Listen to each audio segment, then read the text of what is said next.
Yeah.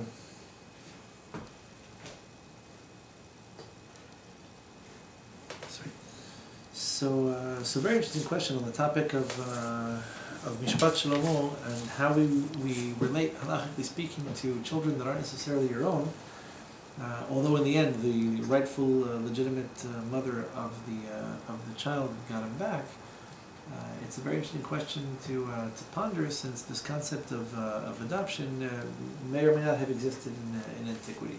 Purely, you always had orphans. It wasn't like a child lost his parents or her parents, and they were just thrown to the dogs. I mean, people would take them in, they would find a way to raise them. The expectation was that they'd be raised within the family. So I don't know if you would call an outright adoption. If God forbid someone had a sister who passed away and he decided he's going to raise her kids along with his. I mean, cousins, it's not like even that far outside the family. But to raise someone who's completely biologically unrelated to you is probably a little bit more of a halakhic novelty. Plus, in antiquity, if anybody was already going so far as to raise somebody else's children, first of all, they were almost definitely Jewish. In other words, if I'm going out of my way to help somebody, it's probably somebody from my community or from a local community. If I, for whatever reason, want to help someone else, and it might not be somebody who's a blood relative of mine, it just wasn't all that common for people to take someone who is either not Jewish altogether or someone who's, who grew up quite a distance away in order to raise them by them. So, as far as the halakhic sources go and the history of the concept, interestingly enough, there is a midrash that describes Serah bat Asher, right? You've heard this. In fact, she's described as an exceptionally successful tzaddiket, one of the few who was invited to Gan Eden. Is there any reason why the name is actually being used much? The name Serah? Yeah. I have never, in my 36, almost 37 years, met one Serah. But it's not weird. Like, there is no tradition of carrying that name. If she was the only one who survived, like after the last one of the 70 people left Egypt, The discussion is whether or not she actually died in a physical death or not. But okay, I mean, meaning if there was actually a process of death and decomposition before she was invited to Gan Eden. The Gemara seems to imply that the transition was smooth. It was a quick transition. So what exactly is the background? First of all, the word Serah. You know where else it appears in the Torah? Serah? Serah. Aside from her, where does it appear? Anyone here should know it's one of you too. What does it mean, first of all? Good question. I'll answer you in a second, but it's going to answer the question. It's not in Sidur, it's in the Torah itself. It appears in one other context. V'serah hamishkan ha'odef. There's such a concept. It's like the overhang, how much the roof of the Mishkan hangs over the sides. So if you have a wall, the way they build houses in most of suburban North America anyway, house has 4 walls, and the roof doesn't sit on the walls, it goes a little bit over it. And so the expression for this in Hebrew is serah. So, lisroah in Hebrew also has this other context. I mean, it's technically the same etymology, which is to, basically to putrefy. Right? Something that's saruah or something yisriah. So it's a way of saying that's okay. It's serach is like what hangs over something. So in the context of the Mishkan or of a house, if a house has a roof and the roof stretches over the walls, in other words, the roof doesn't meet the walls at a clean angle, but it goes over and overhangs, something hangs over something. It's called the serach in Hebrew. So lisroah in Hebrew could also be to putrefy or to rot, but usually when something is rotten, it gets sticky, right? It is what it is. It's a funny coincidence of etymologies, but Serach kind of bridges life and death in that sense, and that she goes between the two. But I guess because Nasriach has like a negative etymology too, I don't think the name is exceptionally popular. Like I've never met one. It's just interesting as a tremendous tzaddiket, like undisputed. There's no opinion that she ever worshipped idolatry, The only weird detail to the story, weird, it's funny, but it happens to be, she's described once as Serah bat Asher, and once she's described in the context of the children of Asher as Serah achotam. So these are the children of Asher, and Serah their sister. So why would you say Serah their sister? If they're the children of Asher, you include her like Dinah was included among the children of Leah. So why is she described? Once she describes Serah bat Asher, she's his daughter. I would say okay. So Asher is the father. No surprises there. If she's described as Serah achotam, like oh by the way, aside from these boys, there was another girl in the picture, but instead of being described as his daughter, she's described as their sister.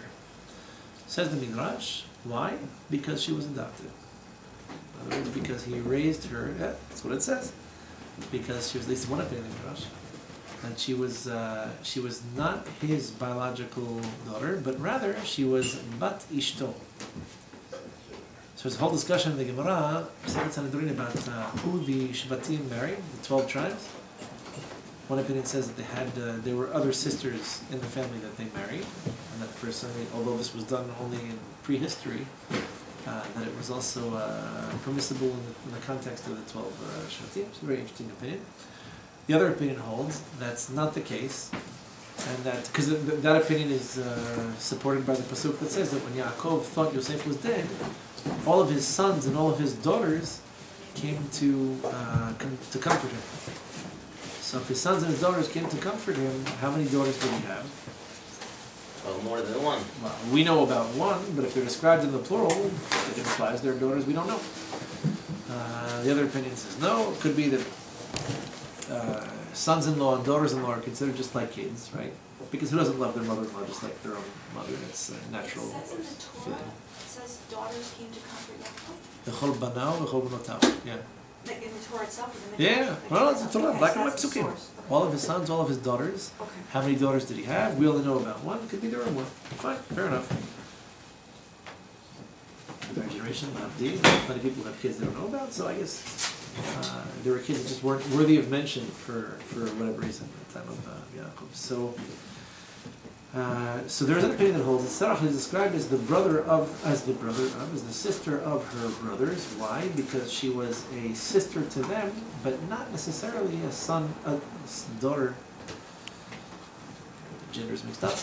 Not necessarily a daughter of Asher. Why? Because she was the daughter of his wife. So where's this wife from, and why did she have a daughter before she even gets in? According to this opinion, the Gemara says in Sanhedrin, the alternative opinion to who the sons of Yaakov married, there's an opinion that holds that they all married Canaaniot and they all married Canaani women who converted. In case you're wondering, by the way, they were probably all black too. Just putting that out there. No, really. You all have to laugh, but it's funny. It's like it's weird until they marry a black woman. No, the Canaani nation, the 7 nations living in Israel, descended of Ham. So Africa's influence had spread over the very Near East, and that included Eretz Yisrael. So yeah, good chance that we have a lot genetically in common. Don't tell that to the Hebrew Israelites. That's just going to give them more fire. No, those people are psychopaths. That's not Yeah. the story. When I was in NYU already, had people staying in the streets. I deal with them all the time. They're nuts. They're nuts. So the long story short is that this is probably the first example that we have of somebody raising somebody else's children. Incidentally, in legal terminology, I can tell you, talking to my father. His parents were divorced, but his father passed away not long afterwards, and his mother remarried. And the law was, at least then in the 50s, that when you married a man or a woman who married and there were minor children in the picture, children were adopted by law. So technically your stepfather was actually your adoptive father because he would assume a certain degree of custodianship and guardianship over you. He was responsible for you as a parent, financially responsible to make sure that you have food and clothing, etc. So the law's understanding of that situation was that it was basically an automatic adoption. And that's why you would take the name of your stepfather, or in case there was a remarriage, because he was considered your legal father for all intents and purposes save for the fact that he wasn't the biological father. Just putting that out there. So, long story short, is that this might be the first example. Now, the Gemara explains in a few places that that one who raises someone who raises a yatom, basically an orphan, it's as if he gave birth to him, or she gave birth to him, however you want to read that. Which is basically Chazal is praising someone who has not only the strength but the generosity to raise children that aren't necessarily your own. Not an easy thing to do. It's not easy to raise your own kids, and you're supposed to like them. So much the more so to raise a child that you didn't even go through this experience of actually conceiving, bearing, etc. For the most part, it's considered to be figurative. When we understand, the Gemara says that one who raises a yatom, an orphan, in his house, or the Gemara says that one who teaches Torah to someone else's child, it's as if you gave birth to him. So we understand this to mean it's very nice. It's a commendable effort that you're making. It's something that everybody should strive to do. It's as if it's keilu. It's a nice poetic way of saying you've done something tremendous. And you could go and explain a little bit more deeply, just like this child's father and mother gave him life, or gave her access to the physical world. You, the one who raises the child, who picks up where they left off, or who teaches the child Torah, are basically giving him or her access to Olam Haba. So in that sense, your role is not tremendously different. And this we can already compare and contrast with discussions about the degree of honor that you owe your father and the degree of honor that you owe your Rav. Happens to be halakha that if your father and your Rav are both in prison, it's not so simple that your father comes first. Unless your father were your Rav, this one gave you Olam Hazeh, this one gave you Olam Haba, so it's a question of how much Torah your father taught you, so discussion we'll have some other time. I don't think today anybody actually holds from a Rav to such an extent or to such a degree. In antiquity, it definitely was the case. So fast forward the 21st century. Most people who adopt someone are not going to adopt a Jewish kid. Oh, it's a whole other discussion. Incidentally, it touches on another topic that we haven't spoken about, but we'll get there in due time. So first of all, again, it sounds like up until now we're talking about genealogically Jewish children. So if this is a child born to at least a Jewish mother, let's say, then all the mitzvot apply. The concept of teaching Torah applies, right? Everyone has to learn Torah. Everyone has to have access to a Jewish education. So what I'm doing is I'm basically providing for this Jewish child the spiritual nourishment that he or she needs in order to grow up and, start a Jewish family of their own. Does the same apply to adopting a non-Jewish child? What mitzvah or mitzvot am I fulfilling by helping someone else? Yes, it's nice to be able to do charitable things for other people. Generally, where that issue comes up, you'll find Chazal are pretty quick to qualify it and say, well, charity begins at the home, as we say in English.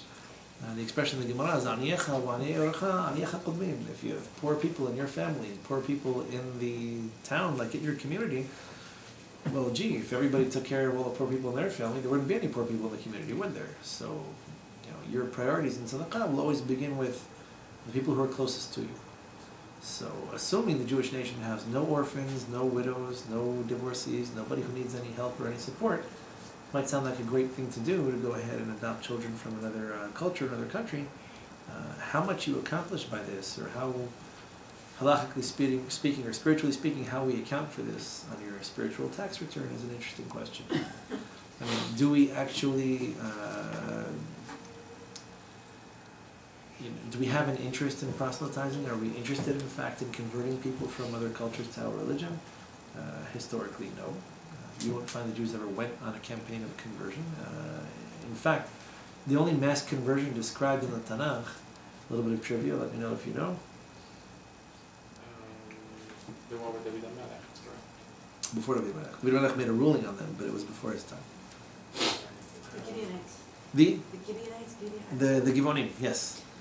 They're described in the Sefer Yoshua as a group of people. They presented themselves that they were poor, tattered, wearing ripped shoes and ripped clothing, and they said to Yoshua, we're deathly afraid.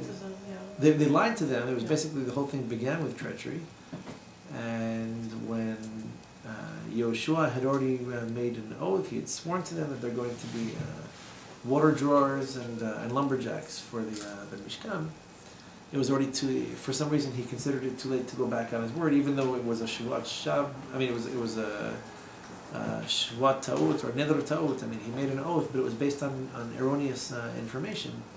Should necessarily have counted, but I guess he didn't want to look as if he was going back on what wasn't a revocable clause, so he let it slide. And then David HaMelech ultimately, when they demanded the heads of the 7 sons of Shaul, he said, fine. He consulted with the Urim and Tumim, the Kohen Gadol and the breastplate. The message came back that yes, they deserve to die, and his response was, okay, Hashem ordained it. I still decree on all these people that they're Goyim Gemurim. We're not allowed to marry them anymore. We have nothing to do with them. They are completely on the outside. He retroactively undid, not an easy thing to do, retroactively undid. He said their conversion was never legitimate to begin with. There's no way that people who are Jewish would ever have requested such a horrible, vengeful thing. It could be the sons of Shaul deserved to die for some other reason, but from that moment on, David HaMelech basically decreed against them.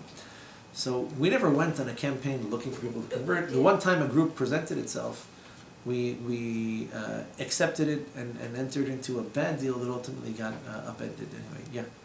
But in Hasmonayan, Yeah, I was just saying they that. converted the Edomites forcefully, and they made them forcefully Jewish, which you're not even supposed to do, and they got absorbed into the Jewish people. Right. I have to tell you that we don't have any halachic historic account of this. I thought it was in the Talmud. I'm just. Right, where there were periods where if someone was a bit of doubt as far as their genealogy is concerned, we don't have the Book of Hashmonaim, for example. It wasn't canonized. It was rejected from the Tanakh, in fact. And it could well be that what they were doing was totally inappropriate. So it could be that at that time, we're told, for example, that none of them had any business assuming the throne. They made themselves kings over the Jewish nation, Right. even though they were Kohanim. So it could be that this was an inappropriate act or inappropriate decision on their part, or one that wasn't condoned by the sages, by Chazal. Simple enough to explain that we don't hold from any sort of conversion by force. What have you accomplished? I mean, this is the classic critique of both Christianity and Islam. How do you convert someone by force? What have you gained by forcing someone to adhere to a certain religion? I mean, it's in theory, it's a set of beliefs. So And what if you about threaten me with death and you tell me, accept this or I'll kill you, I mean, Wait, we don't hold that an inextricable stage, an inextricable part of conversion is your acceptance of your own free will and volition, your acceptance upon yourself of these mitzvot, both the positive and negative commandments. If I force you to convert, you can't force me to sign a check, you can't force me to sign a contract or to sign over property or land. Why would that be any more legitimate than anything else? So it could be that there's, even if it's a Christian record, it could be that there's a Christian record of the Hashmonaim converting a group for whatever reason. It's not to say it was legitimate, that it lasted very long, or that it was even accepted by the Halakhic authorities of the time. They weren't accepted by the Halakhic authorities of their time. Oh, they weren't accepted, but he did it. Like, No, rabbi the said, Hashmonaim "Don't." themselves. He went and did it. Like from what I understood, the rabbi said, "Don't do it," and he went and did it anyways. When they were It might be the exception that proves the rule. This is just not something that Okay, doesn't that approve, they do. right. Right. In other words, it's not. We don't find anywhere that the sages condone such a thing. In fact, quite the contrary. When the situation is good, like when Beit HaMikdash is actually built, we might not even accept converts who, pop in from wherever they might come, looking to convert because we have more to suspect in terms of what they're looking for and what they hope to gain by it. Well, the reason why Muslims and Christians do forced conversion is because in their eschatology, they're trying to bring their glorious kingdom or the Messiah to come. That's why they do it by force. The Catholic mission is very, very heavily invested in this. Oh, and yeah. the Messianic Jews, Mhm. the most part Jews for Baptists Jesus. and Jews They for just Jesus want are numbers. aspect of this. Right. I mean, they believe that it will hasten the coming. So if you were with us last week, you remember we spoke about Shlomo HaMelech and his theory of how he can hasten the redemption, or at least obviate the need for exile. And all he did was prolong the suffering and hasten the exile, because he brought in these women, foreign countries that were all going to be exiled to anyway, and instead of bringing the good influence that they could potentially offer the Jewish nation, he brought exactly the opposite. They brought their idolatrous ways with them, and the whole thing ended up imploding. So it could be that's what they're hoping to achieve. At any rate, the fact that it comes by force is absurd to us. Mm-hmm. It's weird that we're probably the only religion that thinks this way, but it's absurd to us that anybody's faith should be something forced upon them.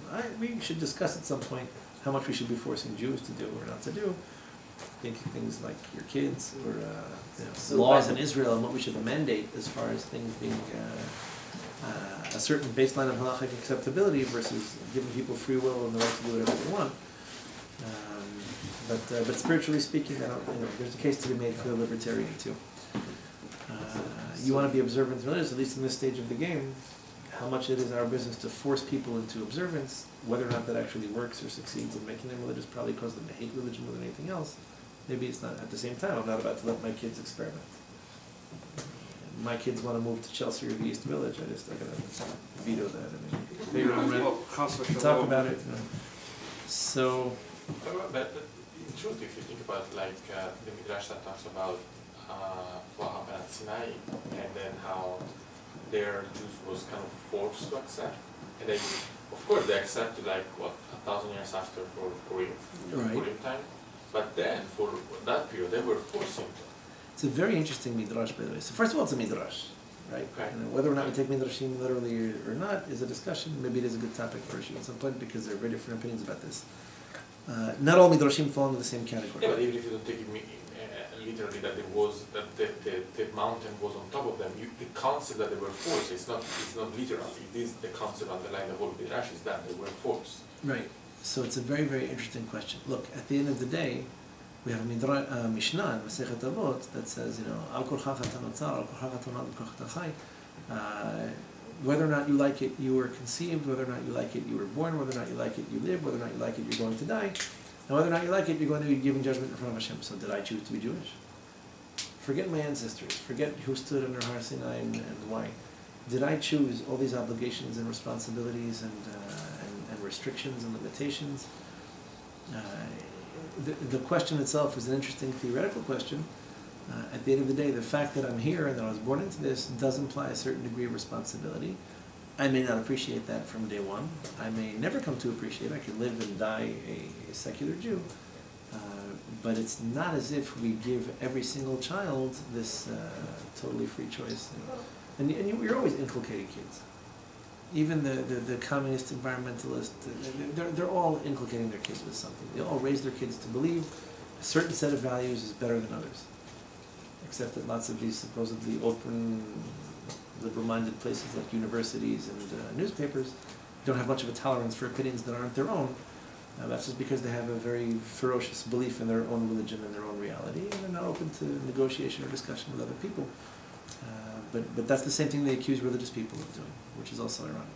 If you don't believe in what everyone expects you to believe, you have no business in the media, on TV or in the newspapers. The reality is, this is just what the Muslims will tell you about their religion, or what the more fundamentalist Christians will tell you about theirs. If you don't believe, then you're on the outside. So it's an interesting topic. No, they'll say How this worse. relates to... They'll say worse. If you don't believe you're go to Gehinnom.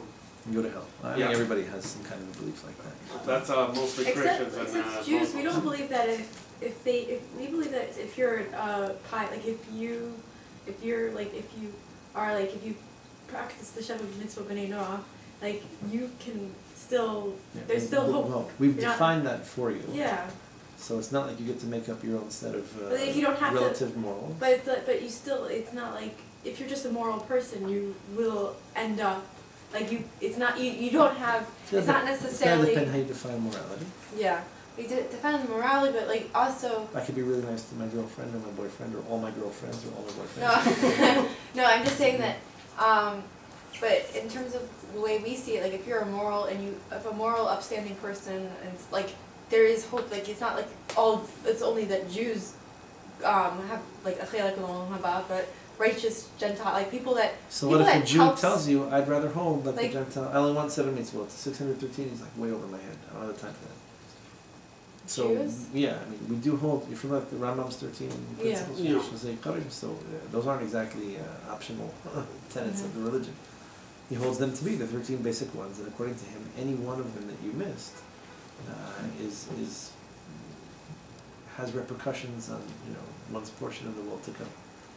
So it could be someone doesn't know, was raised in ignorance, etc. Fine, I hear all that. When push comes to shove, the Rambam distilled these 13 principles down to say, okay, maybe, again, how many of us are perfect? Shlomo Melech acknowledges there is no one who came to this world and left perfect, but there's perfect and there's closer to perfect, and these 13 are the Rambam's basic, like this at least everybody's got to know. The only way I can explain how this became so popular, it's like a song that every kid learns in kindergarten, it's a very deep concept, this whole kind of monotheism and a God who's got no physical shape or world to come, reward and punishment. Like we sing this when we're 4 and 5, it's like I got it by heart, there's my portion of world to come. Understanding it is something else. But again, back to the point of conversion, so what's the mitzvah, so to speak, if I raise someone else's child and this someone else isn't even Jewish? So Usually people, when they adopt someone now, when a couple wants to adopt a kid, it's not for the kid, it's really for themselves, if you think about it. And I'm not saying that's badly judging people who have to adopt for any reason, because it's probably very difficult experience to go through. But they adopt for themselves, for the need they have to parent. Right, which does raise a very interesting question, by the way. Again, everyone's what's got the point of converting that different child degrees from- of altruism. So But I don't think there's it's- another discussion, by the way, which is it actually better, halakhically speaking, to adopt a Jewish child or a non-Jewish child? Why do I say that? The poskim that raised this question were concerned in much the same way, by the way, as artificial insemination. I didn't mention that yet, but I started saying before that there's another topic kind of related to this, that there's a bizarre chance that we might not know who the father is, but then what about all these forbidden relations? Technically, only technically, I'm not supposed to marry my sister. How do I know if children are conceived anonymously in a laboratory?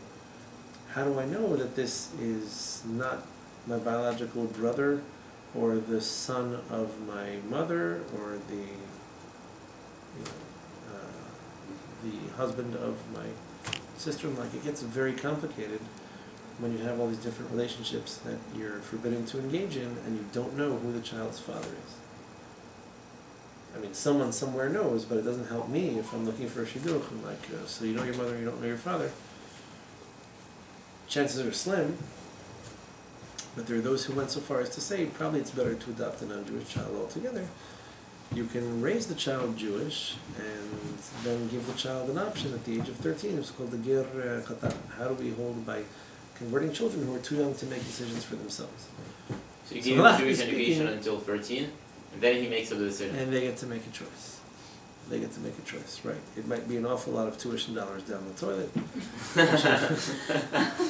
No guarantee, even if your kid stays Jewish, that it's not going to be Assuming they will accept you in school, because there are places where technically they don't even accept you if you're not Jewish to begin with. Are you referring to the Syrians?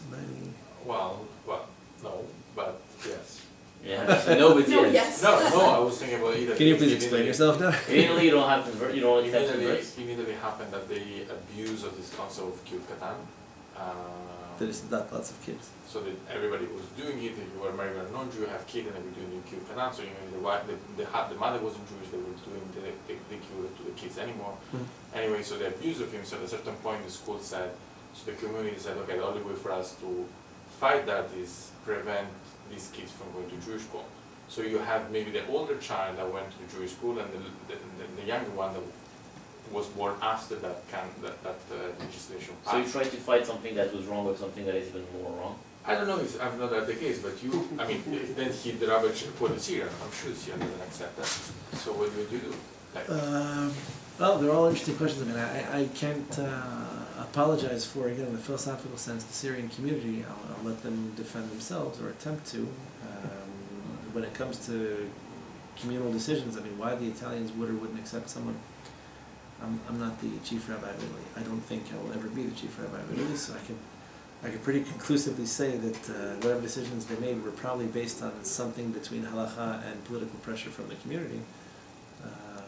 I don't know, again, how observant most of the Jews there are, but the question was asked, even Moshe Feinstein said, not so simple. I mean, he proposed something a little bit interesting, and that is that if you were to acquire a slave and set the slave free, the slave becomes Jewish automatically, which is interesting. Even if the slave was not Jewish. If the slave was not Jewish, every male slave needs to be circumcised anyway. Avraham Avinu got the mitzvah that way. Every male in your house must be circumcised, be he born in your house, in your home, or born to another god from another nation. And once a slave is freed, he becomes Jewish. You would have to go to the So mikveh or something at this point? Yeah, well, in times of the Gemara, we take a slave to a mikveh when you acquired him. I'm not necessarily suggesting that we should reinstitute slavery. I'm just saying it's interesting. Nor am I necessarily recommending that we not. It's an interesting Halakhic construct in the sense that it obviates the need for this trivial pursuit at the age of 13. Does the child actually want to go ahead with this or not? It wouldn't be so much of a question at that point. But it's a bit of a digression. I mean, long story short, yes, we do hold from adoption being a tremendous mitzvah, a tremendous chesed. It becomes a little more complicated when it involves non-Jewish kids, as the chesed aspect of it is not as great either. I mean, do I get the same credit for giving money, for sending a check to a non-Jewish charity as do for a Jewish charity? How many non-Jews give charity to Jews when they need it? A lot. How many, huh? A lot. Yeah. Lots and lots of them, and they all happen to be in Italy, right? And how many non-Jewish countries come to the defense of Israel when Israel needs something? Somewhere between Actually, there's one guy zero. who gave money to FIDF, to Friends of IDF, this guy from there's- CD, Sorry, how? Yeah, He's a the Jewish father, that's why. Yeah, his His Jewish father? girlfriend was Jewish. yeah, So his girlfriend father's Oh, was okay. Jewish. So he wanted to impress his girlfriend. Right. Okay. Well, he was still a candidate for conversion, and he wanted to see how the Beit Din would respond to a tax-exempt Yeah, donation. There are, I believe I seen Christians that give out money to Israel. Right. There are groups of Messianic Christians that believe that the Jews going to Israel, the ingathering of the exile, that it's actually the fulfillment of prophecy. Right. Lo and behold, we have about 80 chapters of prophecy on this topic, and so they're not really inventing the wheel here. What they believe, though, in a kind of perverse way, is that, and we should talk about the status of Christians in the whole discussion about how we hold of Christians in general, whether or not it's Avodah Zarah, but they believe for the purposes of their own, let's call it religion, that the Jews moving to Israel would be part of the redemption process, like the third coming. Yeah, they also, I always see them, they've been recently always had their eyes on Israel. They're just like waiting for a Magog to The start. Christians have always had their eyes on Israel. What appetite it happens to arouse is something else, but they've always been very keenly interested in what happens with the Jews in Israel. If we convert, if they're persecuting us, if they feel in a bizarre, semi-philo-Semitic way that they want to support our effort to live in Israel. It's always been a very strange relationship. Oh yeah. It is what it is. It's just gotten more complex in recent history. That some of them have gone back to their anti-Semitic roots, and some of them have become more supportive of Israel. But again, for here and there for suspect reasons. It's not perfectly clear that they're all tzaddikim, the ones who wants to move to Israel. Anyway, the concept of Giur Katan, we don't really have a mitzvah to proselytize. In fact, we typically discourage it. We're not looking for more adherents. It's not like we're actively in the pursuit of that many more people who would study Torah mitzvot. And one of the reasons for this, aside from the fact that there is no mitzvah, there's a mitzvah to convert people who present themselves for conversion. That much everybody agrees. If there's a convert that wants to come, our goal is to, first of all, verify the veracity of the claim, the genuine nature of the interest. Second of all, to facilitate the process, at least if it's done for the right reasons. We do have to make this available and possible. And we have a mitzvah not to be too strict and not turn people away for no reason. My apologies both to France and to Italy. There's something to be said for facilitating within reason, the process of conversion and to accept and love the people who do choose to convert. The question is only these crapshoots, these rolls of the dice. Is it a bracha that I encourage someone to be Jewish if he or she ultimately is not going to observe the mitzvot? So we consider it to be a blessing if someone wants to convert and keep the mitzvot. We consider it much more preferable not to convert if you have no intention of keeping the mitzvot. To convert and not be observant is a real problem, right? And it complicates the issue quite a bit. If a girl comes and tells me that she has a boyfriend and he's a very spiritual guy and he'd really like for her to convert so that his grandparents will attend the wedding, so while I'm sure that they're both Sabbath observant, they're careful about Kama Hashan Beit Yosef, maybe a little lenient when it comes to Bishulei Yaakov.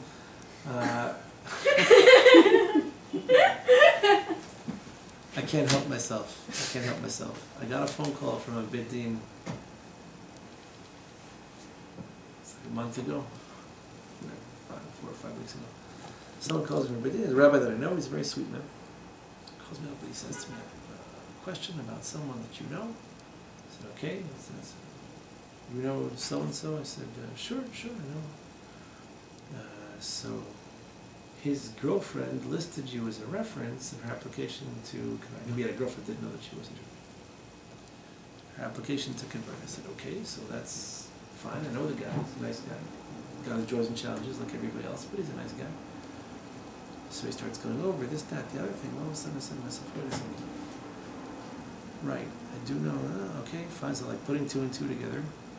So he's like, well, basically our suspicion at the Beit Din is that they've apparently been living together for a certain period, like they've been in very close contact with each other and something along those lines. Just like, and I'm saying, okay, Rabbi so-and-so, I see where you're going with this, and he's like, well, we have some serious concerns about, you know, how genuine her desire and the conversion is, and what are the ulterior motives she might have. I said, well, what do you mean? He's like, well, maybe she's not all that observant, maybe he's not all that observant. I mean, apparently he's not that careful about Bishulei Goyim. And I was like, yeah, I think that's least of his problems right about now. I think he's not careful about a lot of things. I'm sorry to break your heart, but like, the fact that a non-Jewish woman is cooking food for him is I could have lived with that. That's the extent of the damage. I think it took him a while to figure out where I was going with this, but yes, it is the 21st century according to their account, and no, who's cooking your food might not be the biggest problem in your life. But the question is, what happens if a couple wants to adopt and they're not observant? Effectively, the state of Israel, our response would have to be, I'm sorry you can't. Because why would we send a child to you that needs to convert? And how reasonably could we expect him or her to observe the mitzvot if you don't? And so if said girlfriend were to come to me and say, Rabbi, could you please convert me to Judaism? Now I would say, sure, just who's your boyfriend? Like, you know, and he's observant. Clearly he's observant because this is his girlfriend, right? So you keep the mitzvot, you observe the Sabbath. I've got some interesting questions about it. I mean, you might want to convert because you just really like the guy, which is great. I like him too. Does that mean that you're going to observe the mitzvot if right now he's a little bit laxed in some of them? Like, God forbid, the cooking thing? It is his biggest problem. So why would I convert someone who might be converting for the wrong reasons, especially if he's so observant that he doesn't care about the mitzvot? So now a secular couple comes to me and says they want to adopt a non-Jewish child, and my response has to be no. Nothing I can do, I'm sorry, but you know, you're not going to be observant. What are the chances? So if your boyfriend doesn't keep Shabbat right now, what are the chances you're going to keep Shabbat after the process is over? And for that matter, what good is a conversion if you're not going to be observing the mitzvot? Basically, what are you doing? What have you gained? You've created a lot of very questionable Jews, which is not very helpful to the rest of the nation. But there's no mitzvah to proselytize, and part of it has to do with this, that you become Jewish because you accepted the mitzvot in front of a Beit Din, you immersed, if necessary, bris milah, whatever, but that's not to say that there's a mitzvah to roll the dice on these people and then see how it works out, and then find out later that their kids may or may not be Jewish. So we could have adopted a very nice Chinese girl who may not keep Shabbat when she grows up and might want to get married and have kids, and that becomes really, really, really, really complicated. Maybe when she was 12 and she told the Beit Din that she wants to convert, she might have meant it, but since then, who knows? Then you can retroactively, it becomes a big can of worms. So the consensus tends to be that if you can adopt Jewish, it's definitely much more desirable. The kid's going to be Jewish anyway, whether or not you observe the mitzvot. What kind of Jewish education, inculcation you give the child is kind of, up to you. But we do hope that they would observe at some I point. think I missed that part, but is there any value in your super or non-super and you adopt a non-Jewish kid and you want to keep him non-Jewish, like you want to do a lot of Beninoch, let's say. So for you, it's still the fact that he goes following those 7 years has some value, right? You teach him to do this thing and this Right. thing. You first of all you've done a nice someone to carry for you. Yeah. So there's a certain degree of value to doing chesed generally. Look, the Gemara ultimately acknowledges that there's a mitzvah. I mean, they permitted us basically to give tzedakah even to people who worship idols.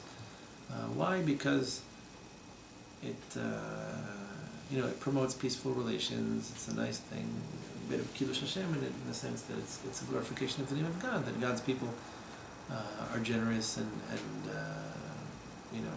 hospitable and caring and kind to other people. They should be perceived that way. It's important. The problem is if it comes at the expense of people who more legitimately need the help from another Jewish nation. Assuming there are no such people, adopting a non-Jewish child, so this would be a form of tzedakah, it's a form of charity. You're doing something very charitable for someone who's not necessarily part of the Jewish nation, which is fine. It raises other issues, like cooking and yichud. I mean, if this is a child that's not related to the family at all, and doesn't even share the same religion, so it becomes a little bit more complicated. So we did mention once, this is an interesting concept, that the laws of Yichud are really interesting. By the way, how do you affiliate such a child when it comes to religious documents? So you're the affiliation. Literally, you're the son of whom, right? Benaham or something? So if it's a convert, then the convert relates back to Abraham Avinu, right? So you are the son or daughter of Abraham Avinu. There's a case to be made. Maharam Rotenberg talks about this, where he says that there was a guy in his community, apparently, who raised someone else's child. I don't know if it was a nephew or if it was a cousin or someone from the community. But he had another son that wasn't his direct son. Oh no, I think it was his wife had a son from previous marriage.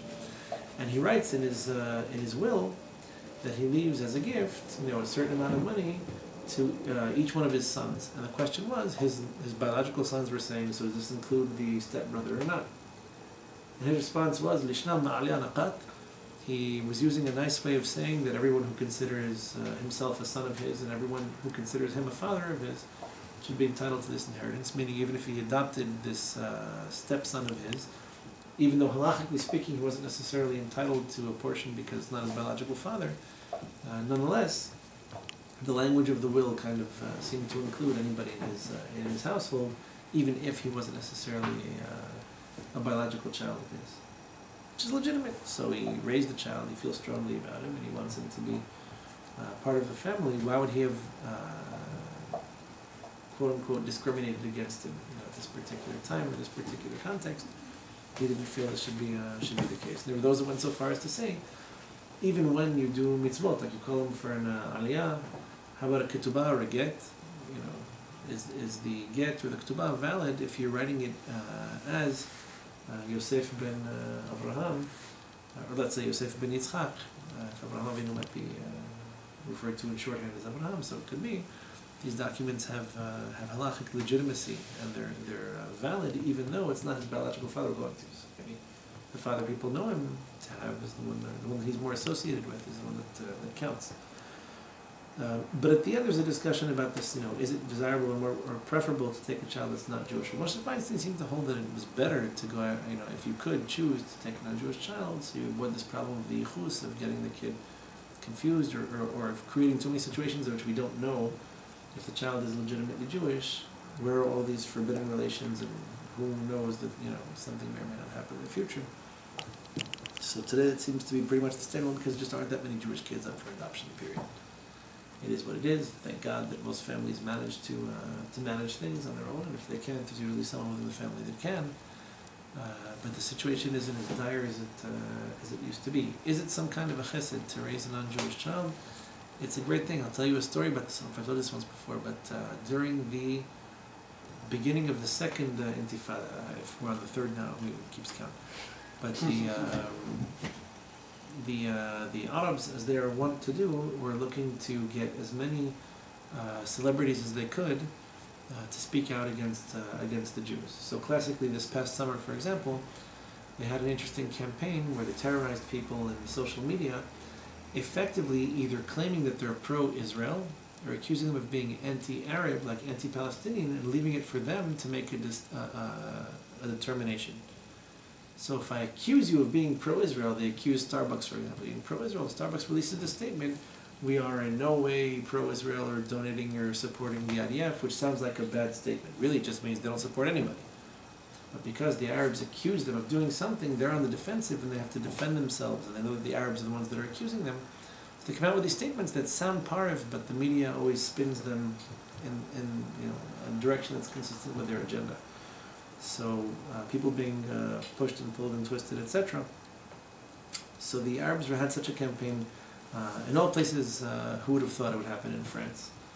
But the largest Muslim republic in the Western Hemisphere decided that it was time that they get as many of their celebrities, politicians, singers, actors, athletes to denigrate Israel as they usually do.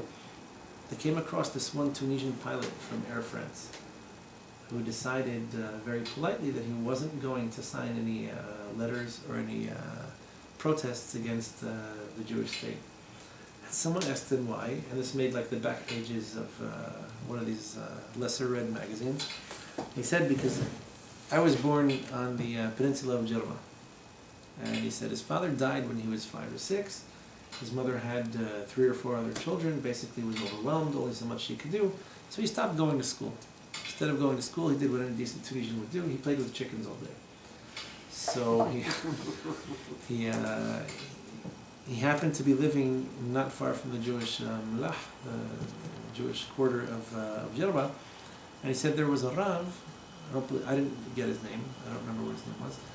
He said there was a Rav that lived in his community, a few doors down, and he noticed that he was basically becoming a delinquent. He was lounging around doing very little. So the Rav one day came to his house, and he grabbed him by his ear, and pulled him over to his own house, and he said to him, your father passed away, he was a nice, honest, and decent guy. There are new rules here, all right? Every day you go to school, and you pass by my house on the way. Just, you knock, or you say hello, whatever it is, I want to know that you're on your way to school. When you come back, you come into my house, sit down at the table, we'll do some math, do a little bit of literature, and you can go back home and you can play with the chickens. So for a few days he came and he went like this. Eventually it became a habit. He would come back to the Rav's house, he'd have a little bit of a few cookies sitting out there, go do your homework, and now you can go home, play with whatever you want. And this kid grew up in Javan. Instead of growing up to be a terrorist, he actually grew up to be a pilot, a relatively distinguished career. So he said that this rabbi saved his life. He probably would have gone off to who knows what if it weren't for the fact that he cared about him. And although he didn't officially adopt him, he was definitely appreciative of the efforts that were invested in him and the chesed that the Rav showed him. So that was the long answer as to why he wouldn't sign this thing. Nobody cared because it didn't fit the media's agenda. They just passed the story on. But It's a nice story. it is a nice. It happens to be very fun. Willie Buchlos is the guy who showed it to me. I have to call him. I spoke to him just this past week too. Dvorah Cohen's cousin. She had twins, by the way. So I'll find it for him. He probably kept his good stuff with him. Anyhow, that's the long and short of it. Today, for whatever reason, thank God most Jewish kids are pretty much spoken for, but it is not uncommon that we raise or adopt non-Jewish kids. Right, I mean there are kids that need the help. Unfortunately in Israel I can tell you of a few cases I remember where parents who got really into drugs and just were incapable of raising their own kids. Often enough, the state would put them up for adoption, basically, if they didn't have any relatives who were any more competent than themselves. Definitely a tremendous chesed, and I can tell you also one other story. A Rav that I know who, he and his wife were married 5 or 6 years before they could have any children of their own. They adopted one or two children, and they ended up then having 5 or 6 of their own. There's a very interesting studies have been done about this, about how raising children maybe helps balance certain hormones or kind of awaken some of the natural maternal instincts and maybe contributes in some way. But I know of a few stories like that. It's not a coincidence, not just sheer anecdotal evidence. It's actually got some basis to it. And the explanation I got from one of once was, yeah, it's an act of chesed. Bringing children into this world is an act of chesed, and you demonstrate that you have this desire for chesed. Perfectly logical that the reward should be should correspond at least to the efforts. So, anybody else any more questions to ask them? If not, that's up to you guys next week. So you should expect